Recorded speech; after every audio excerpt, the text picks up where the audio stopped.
আসসালামু আলাইকুম, রমজানুল মোবারক। আজকে আপনাদের জন্য নিয়ে আসলাম ইফতার স্পেশাল খুবই অসাধারণ স্বাদের মজাদার কোয়েল পাখির ডিমের চপ। ডিম চপ আমাদের সবারই খুব প্রিয়, আর যদি সেটা হয় কোয়েল পাখির ডিমের তাহলে তো খুবই মজাদার হয়।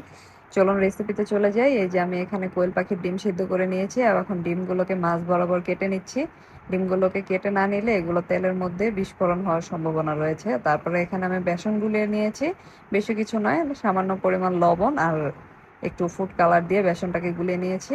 আধা ঘন্টা আগে বেসনটাকে গুলিয়ে রেখে দিয়েছিলাম। এখন ডিমগুলোকে দিয়ে সুন্দরভাবে গরম তেলের মধ্যে ভেজে নিচ্ছি। সিম্পল একটি রেসিপি, কিন্তু খুবই মজাদার হয়ে থাকে। ইফতারে খুব জনপ্রিয় একটি আইটেম হতে পারে আপনার জন্য এটি। আপনি এটি বাসায় ট্রাই করে দেখবেন, আপনারা কেমন লাগে আমাদের কমেন্টস করে জানাবেন সেটি। এই যে এপিট ওপিট উল্টে নিলাম, খুব ভালোভাবে লাল করে ভেজে নেবেন। বাস হয়ে গেল কোয়েল পাখির ডিমের পকোড়া। এটি বাচ্চাদের খুব ফেভারিট একটি খাবার হবে।